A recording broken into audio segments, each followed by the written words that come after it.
E agora eu pontuei aqui para vocês os 3 versículos chaves que vai falar e que vai dar esse entendimento completo, né? Após o pecado, qual foi a atitude do homem, como que o homem agiu e como foi o que Deus agiu, né? O homem, no capítulo 3, versículo 7 de Gênesis, ele fez o seguinte, após o pecado. Então foram abertos os olhos de ambos e eles conheceram que estavam nus, né? E aí eles colheram folhas de figueira e fizeram para si aventais, né? Deus chamou Adão e Eva lá no paraíso e eles, para tampar o pecado, como uma forma de esconder de Deus a vergonha deles, eles, né, se sentiram acusados e eles arrumaram uma saída, vamos dizer assim, para encobrir a nudez dele, para poder se relacionar e se achegar a Deus, né? E aí o que acontece?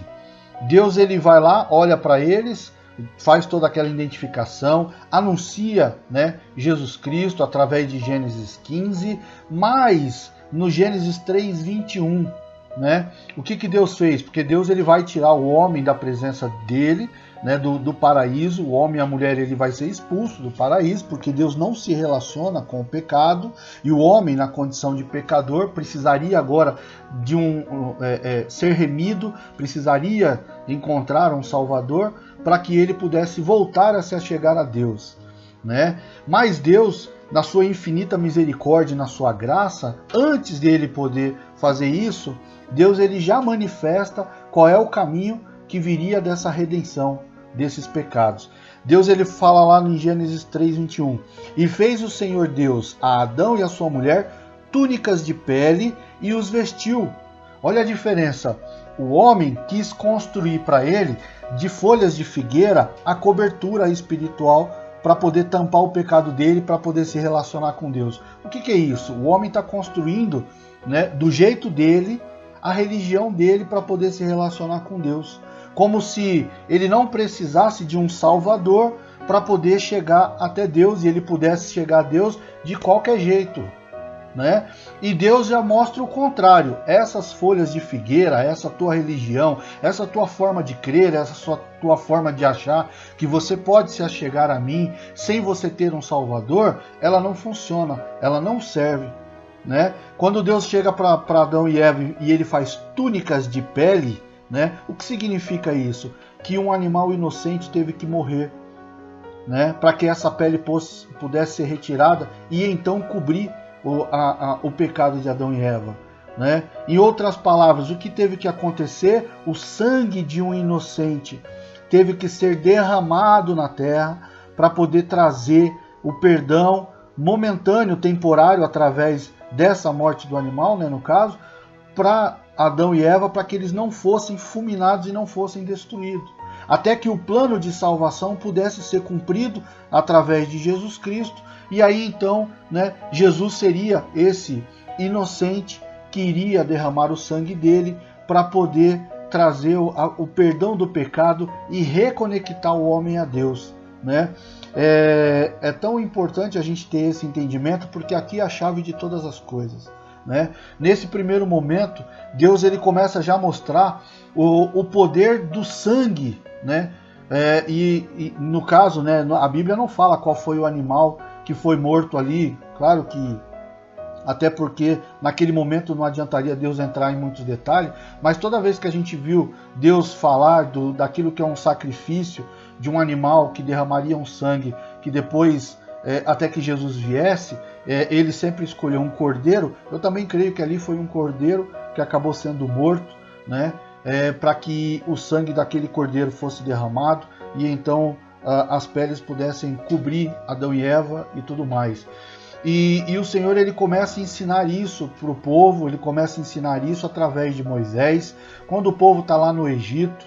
Lembra daquela passagem que já se passou as 9 pragas, e antes da última praga, que seria a morte do primogênito, né, que Faraó não queria libertar o povo, né, que Faraó representa as garras de Satanás que está em cima das pessoas, aprisionando, oprimindo, né, as pessoas, e o Senhor ele quer trazer a libertação.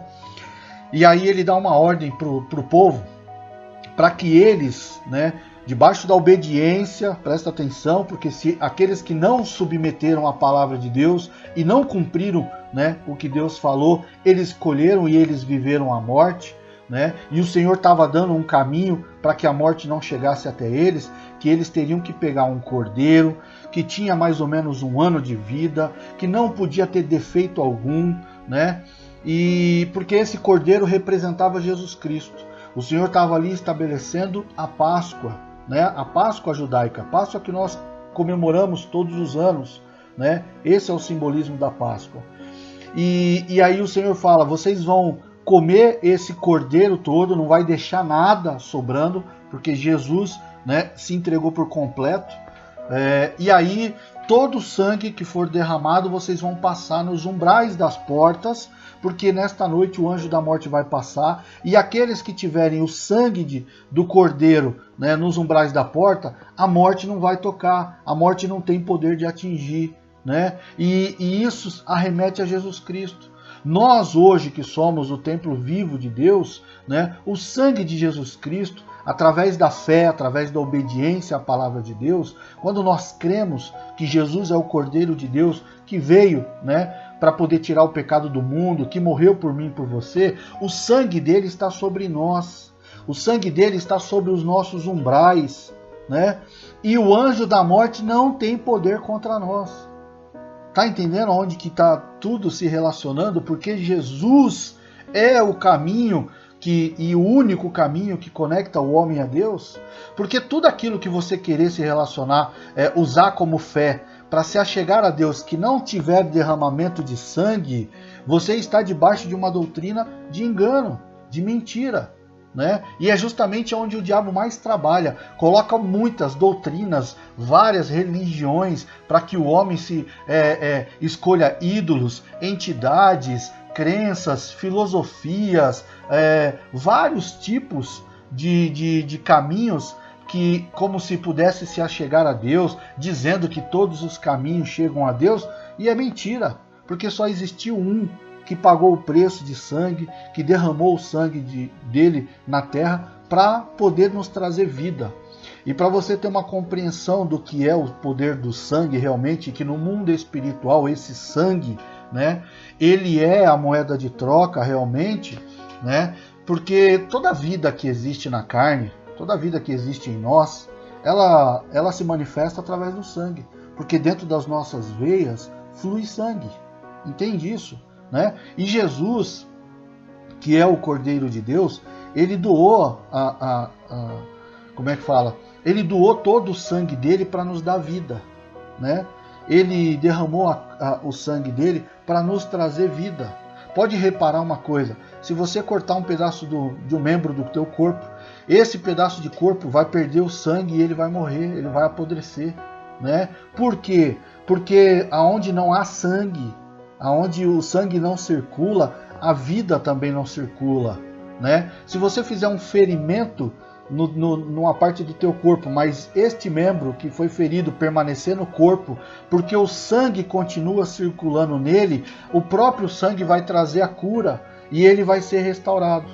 Pode ficar marcado, que é para poder, obviamente, cicatriz, mas não é o caso, para mostrar que o quê? O sangue trouxe cura, o sangue trouxe restauração. O sangue no mundo espiritual é a moeda de troca, é aquilo que traz vida e aquilo que traz morte. Se você não se relaciona com Deus da maneira correta, você está debaixo da morte, e a morte eterna. Mas se você se sujeita a Jesus Cristo como o Senhor da tua vida, e você entende que o sacrifício que Ele fez na cruz do Calvário, ela foi por amor a você, e você toma posse desse sangue que Jesus Cristo derramou na tua vida, e você passa esse sangue espiritualmente falando sobre a tua vida, cobrindo a tua casa, a tua família e tudo mais, o anjo da morte não toca em você. Entende? Nos evangelhos se cumpre a promessa de Gênesis 3,15, com a vinda de Jesus, o Messias, né? Em João 1,29, Jesus ele é anunciado por João Batista. Quando Jesus se aproxima dele, João Batista olha para Jesus e fala: eis aí o Cordeiro de Deus que tirará o pecado do mundo, né? E Jesus aí ele é derramado, ele é crucificado na cruz, porque ele tem a missão, ele entende, e por amor a nós ele fala para o Pai: Pai, eu vou, até a terra, vou morrer no lugar deles, porque a morte que era para nós vivermos, né, e a morte eterna, ele tomou sobre si.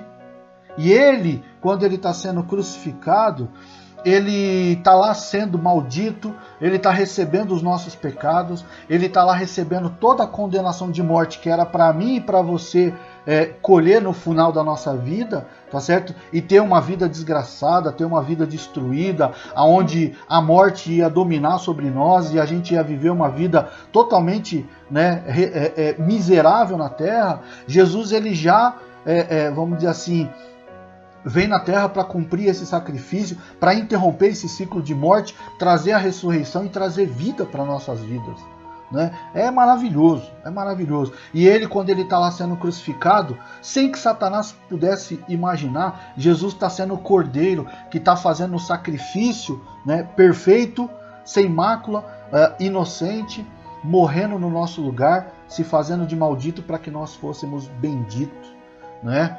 E o sangue de Jesus é o símbolo hoje da nova aliança, né, que Deus tem com o homem. O ponto de obediência e tudo mais, ele é Jesus Cristo, é a palavra de Deus. Para você poder se relacionar com Deus hoje, né, o único caminho que você tem é o caminho de Cristo. Entende o que a gente está falando?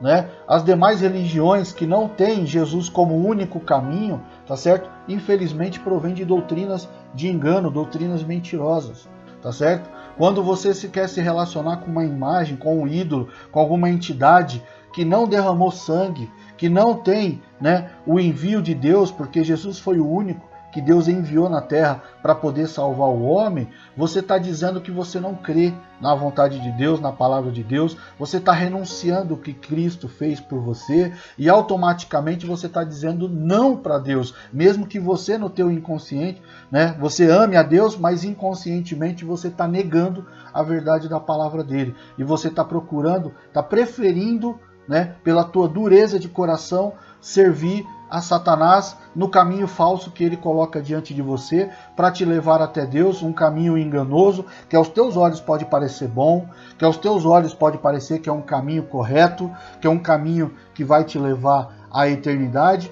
mas que lá na frente você vai descobrir que esse caminho é um caminho de morte, né? No Antigo Testamento, o sangue de animais ele foi utilizado para trazer essa remissão de pecados temporariamente para o homem, até que Jesus viesse, né, e cumprisse o sacrifício dele como o sacrifício perfeito, e a partir de então nenhum sacrifício mais é necessário, né? E aí o que acontece? Deus ele passa a rejeitar agora o sangue de animais, porque ele já proveu o cordeiro, né? E através do sangue de Cristo aqui nós temos a remissão do pecado, e justamente porque Deus rejeitou o sangue do animal, Satanás então ele passa a usar agora o sangue de animal para poder levar o homem, né, a rituais macabros, rituais satânicos, a pactos com demônios e não com Deus. Tanto que você vê que pessoas que frequentam lugares, né, que trabalham com ocultismo, em algum momento a pessoa vai fazer lá, né, naquela doutrina, naquele lugar, vai fazer a pessoa se relacionar com sangue, né, sangue de animais. Justamente, e a pessoa está lá achando que Deus habita naquele lugar, totalmente fora, entendeu? Quem é que está se alimentando daquele animal? Satanás. A pessoa está se aliançando com demônios, tá certo? Então, está entregando a sua vida para demônios, que vai viver uma grande destruição. Pode ser que no começo, lembra da mensagem anterior? No começo você pode ter algumas vitórias, você pode ser bem sucedido aqui ou ali, entendeu? Mas lá na frente esse caminho que parece bom aos teus olhos vai ser uma grande destruição e uma grande morte, porque Satanás não brinca, ele não tem prazer em abençoar ninguém. Ele veio, como está em João 10:10, né, para matar, roubar e destruir a vida do homem. Ele é um anjo caído, derrotado, ele já está condenado e ele quer destruir o homem que foi feito na terra para manifestar a glória de Deus, né? É uma maneira que ele tem de afrontar a Deus, porque ele não pode lutar contra Deus, ele vai lutar contra aquilo que é a criação de Deus, que somos nós. Entende? Né? Então, a mensagem que nós queríamos passar para você, ela tem muito mais como se fosse uma aula, uma lição, para que você pudesse entender que Jesus Cristo, ele é o caminho, né, a verdade e a vida, e Ele realmente é o único que nos conecta a Deus. E aí, para finalizar a mensagem, vamos dar sequência aqui nos fatos, né? Para a gente poder encerrar o tema dessa aula, né? Vamos dizer assim, de hoje. Jesus, ele cumpriu lá o sacrifício, ele, né, foi crucificado, ele entra, né, no inferno, aonde Satanás está, sem ter pecado, ele toma os nossos pecados sobre ele, e através da crucificação, porque na lei de Moisés, quem era crucificado, quem era pregado no madeiro, era considerado como maldito, como uma morte maldita, né? E Jesus, através da cruz, ele consegue a chancela que ele precisava para entrar no inferno sem ter cometido pecado, para poder ir até Satanás, tirar a chave da morte de Satanás, e aí ele ressuscita com a chave da morte. Então ele passa a ter o poder da vida, porque ele é vida, e ele passa a ter o poder da morte. Toda morte que existia no mundo não tem mais poder contra Cristo, porque Cristo é a ressurreição. Ele venceu a morte e ele pega a chave da vida e da morte e ele entrega na igreja, através de Pedro, que tipifica aí a criação da igreja, né? E ele determina que as obras do inferno não prevalecerão contra a igreja, né? E todos aqueles que têm Jesus como Senhor e Salvador da vida deles, passam a usufruir dessa mesma autoridade, né? De poder levar vida para as pessoas através do Evangelho, de poder pregar a palavra, de poder orar pela vida de alguém, para que a pessoa seja curada, para poder interferir, né, naquela morte que estava se manifestando na vida da pessoa, e através do Espírito Santo de Deus, que passa a habitar em nós, através de quando nós entregamos a nossa vida para o Senhor, né, nós manifestamos a glória e o poder de Deus, e aí você vê que o homem tem o poder através de Jesus Cristo, através do nome de Jesus, para poder fazer obras como Jesus fez e até maiores. Por isso que você vê homem curando enfermos, né, e manifestando o poder de Deus e promovendo diversos milagres na terra. Tem uma coisa para fechar aqui que a gente precisa mostrar, que é assim, ó, Jesus, depois que ele ressuscitou, ele ficou 40 dias na terra, né? Mas o espírito dele não podia habitar no homem enquanto ele não fosse para junto do Pai, porque era a conclusão, né, do processo todo de resgate do homem, da obra redentora de Cristo. E no Antigo Testamento nós não temos o homem usufruindo da presença de Deus como nós temos no Novo Testamento, que é o período da graça. No Antigo Testamento o Espírito Santo de Deus, ele descia, ele usava pessoas pontuais para cumprir propósitos especiais, né? E essas pessoas cheias do Espírito Santo cumpria obras, vitórias, libertações e tudo mais, mas o Espírito Santo cumpria toda a ação e se retirava, assim como age na vida das pessoas até que ela tenha Cristo.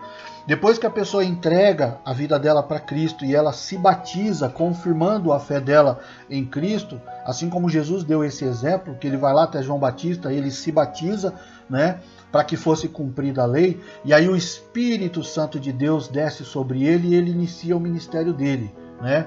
Então, o que acontece? Nós hoje, quando você tem Jesus como Senhor e Salvador da tua vida, é necessário que você caminhe para o batismo, sim, como a demonstração pública da tua fé em Cristo, né? E até porque o Espírito Santo está aguardando você fazer isso para que a tua vida seja tomada por Ele na plenitude, né, da presença dEle.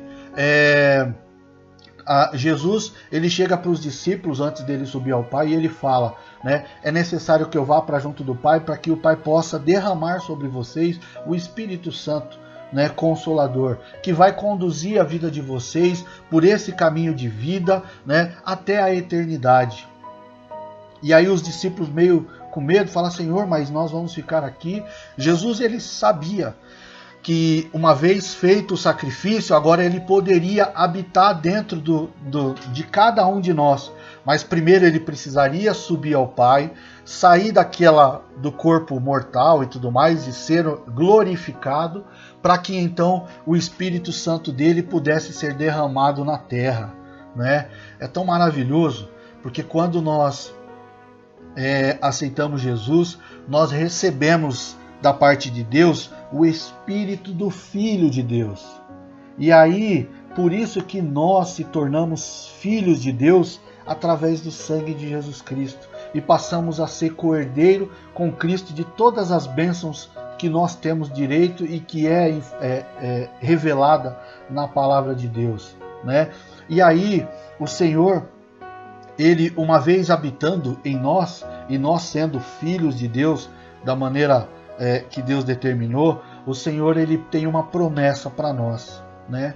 Que diz assim, está lá em Romanos 8:11: e se o Espírito daquele que dentre os mortos ressuscitou a Jesus habitar em vós, aquele que dentre os mortos ressuscitou a Cristo também vivificará os vossos corpos mortais pelo seu Espírito que em vós habita. Então, ou seja, o Espírito Santo de Deus que ressuscitou Jesus dentre os mortos, né, e trouxe ele a ressurreição dos mortos, se esse mesmo Espírito estiver em nós, para isso nós precisamos estar grudados, aliançados com Cristo, né? Para que o sangue de Jesus Cristo esteja sobre nós, para que nós possamos receber esse Espírito Santo de Deus, o Espírito do Filho, né? E se nós morrermos em Cristo e esse Espírito Santo estiver em nós no dia da nossa morte, nós seremos ressuscitados como Cristo foi ressuscitado. Entende? Então, é extraordinário. Assim, é muito difícil a gente tentar falar muito de o que representa, né, você ter uma vida com Cristo, você entregar a tua vida para Cristo, você ter Jesus como Senhor e Salvador da tua vida, né? Eu também, antes de ter o conhecimento da palavra, tinha outras práticas, outras crenças. Minha fé em Deus é assim, né? Todo mundo tem fé em Deus. Só que enquanto nós não conhecemos a verdade, nós agimos como o homem lá, né? Pecador, que fica criando folhas, né, de figueira, que não há remissão de pecados, não há derramamento de sangue. E nós crescemos dentro das nossas religiões achando que está certo, né? E aí a gente é devoto disso, é devoto daquilo, tenho lá o anjo da guarda, a entidade, eu sou filho daquela entidade, totalmente enganado por Satanás, né? Achando que está dentro de um caminho que leva até Deus, né? E na verdade nós estamos presos num caminho que lá na frente, se nós não morrermos em Cristo, nós colheremos a morte eterna. Entende? Quando eu vivia também nessas fé, né? Assim que eu tive o entendimento, eu me sujeitei à vontade de Deus, eu coloquei a minha vida diante do Senhor, abri mão de tudo aquilo que eu cria, né? Me desfiz de tudo aquilo que representava caminhos, né, mentirosos que para mim até aquele momento servia como caminho de luz, como o Satanás ele se faz de espírito de luz para enganar nós, mas eu já comecei a entender que aquele caminho não tinha nada a ver com o caminho que Deus tinha para minha vida, com o caminho verdadeiro que só Jesus pode trazer para nos ligar até Deus, né? E aí eu me desfiz de tudo e então eu entreguei minha vida para Cristo e só assim eu consegui começar a trilhar uma nova vida, a ser restaurado. Deus começou a mudar a minha história, Deus mudou a minha vida, tá mudando, tem muita coisa para Deus restaurar ainda, mas eu tenho provado daquilo que verdadeiramente é ter uma vida com o Senhor, uma vida de paz, uma vida de liberdade, né? Livre dos vícios, livre dos comportamentos inadequados, né? Deus restaurou meu casamento, Deus restaurou a minha vida, está mudando o meu caráter, transformando a gente num homem, né? Ainda que nós sejamos falhos, sim, seremos, né? Sempre, mas Deus tem trabalhado e feito a obra dele, e Deus tem nos transformado a cada dia, e Deus vai fazer isso com você, né, do mesmo jeito. Eu sei que essa mensagem ela foi longa, mas a Bíblia, que é o livro de Deus para o homem, ela tem essa missão para revelar Jesus Cristo para nós como um caminho, né, eleito por Deus para nos ligar a Deus e nos trazer salvação. Eu espero que a partir de hoje você possa tomar um posicionamento correto, né, em ser submisso à palavra de Deus, em cumprir aquilo que Deus espera de você, porque Ele revelou o caminho de Cristo como único Senhor, né, e único mediador entre Deus e o homem, né, e que através do sangue de Jesus Cristo é o único caminho que você tem para você ter o perdão dos teus pecados e para que você possa se conectar a Deus e possa usufruir da presença do Espírito Santo de Deus em você.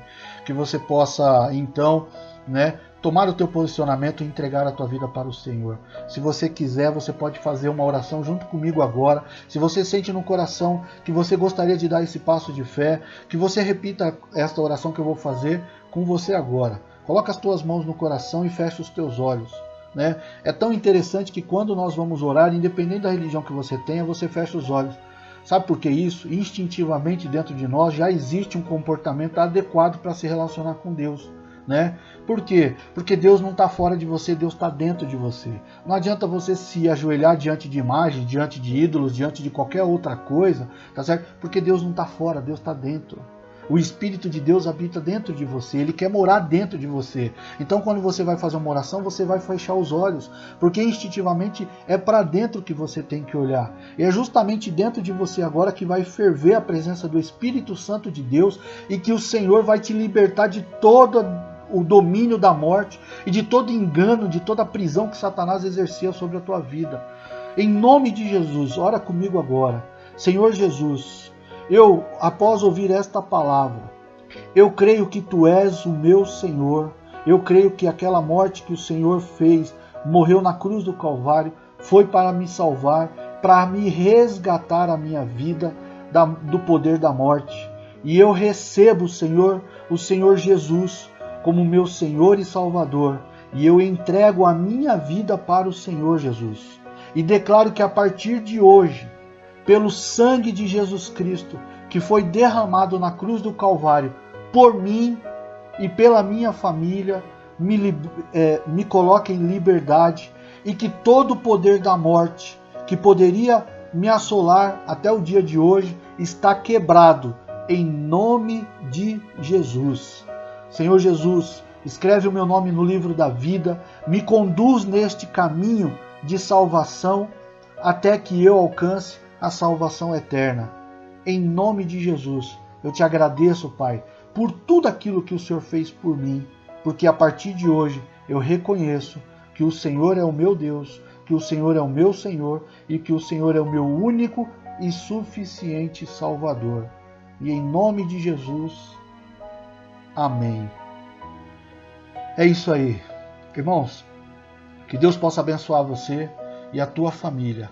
Pelo teu posicionamento, não é só você que vai usufruir de uma vida nova e de uma vida plena, porque o Senhor fala que aquele que crê no Senhor, né, será salvo tu e a tua casa, os teus filhos, a tua família, a geração futura vai usufruir de grandes bênçãos por conta do teu posicionamento, por você ter entregado a tua vida para o Senhor.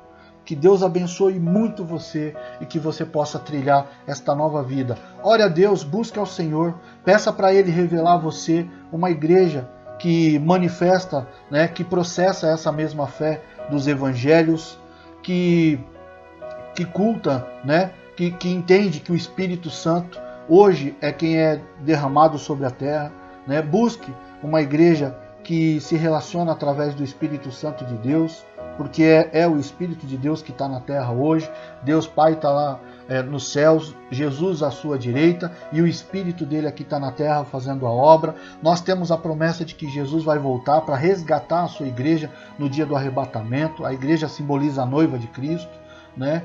E antes do juízo, o Senhor ele tem essa promessa para nos tirar da morte, né?